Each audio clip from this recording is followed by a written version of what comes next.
Greatest engineering fixes in history. We'll talk all about that on this episode of Crazy Engineering.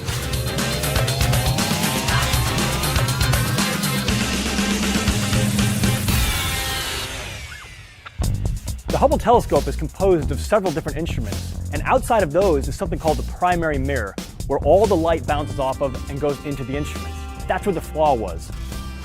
So the problem was something called a spherical aberration.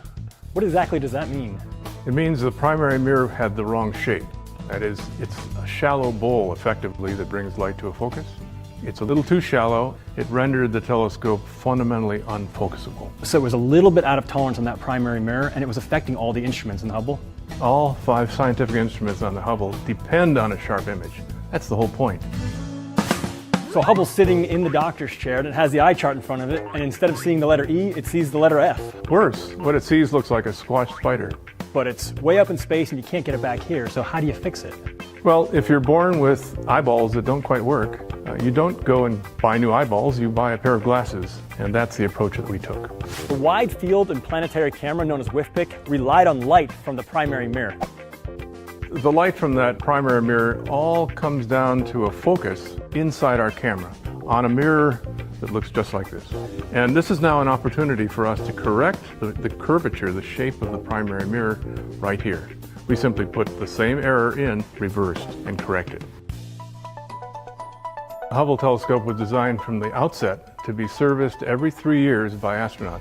Andrews, you can take it away. The camera is designed to be replaced in space. That's the one thing that was really just waiting for us to take advantage of. Looks like it's in there. Yeah, mine's beautiful. Okay. So what was the outcome? At the Space Telescope Science Institute, way down in the basement, there were a bunch of us watching. And the first image, which was of a star, looked good. So we knew right away that we had a fix. And everything that Hubble was supposed to do was now going to happen.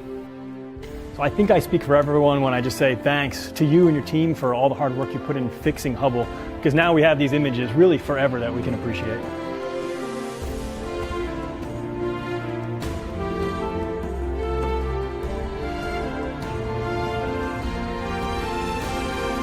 WIFPIC 2 went on to become the workhorse for the Hubble telescope, and it lasted for more than 15 years. Well, now you guys can check it out at the National Air and Space Museum in Washington, D.C., and we'll see all of you on another episode of Crazy Engineering.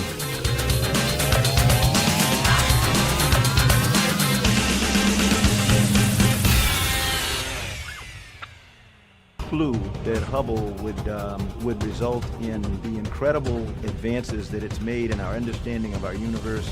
It's just the breadth of the scientific discoveries it's been able to make. Everything from the age of the universe, proving the existence of black holes, to discovering brand new things, like the universe is accelerating due to mysterious dark energy. Hubble has consistently taken us to places we've never been, visually, of course, and empowered us to answer questions that in a previous generation of telescopes we couldn't even pose. So I think what excites me is that it shows us the wonder of the universe, places we can't get to right now. From comets and asteroids to some of the most distant galaxies yet discovered. Hubble continues to revolutionize astronomy in our solar system and beyond. Hubble has changed the way we view our universe and ourselves. We're on a never-ending journey, and the Hubble Space Telescope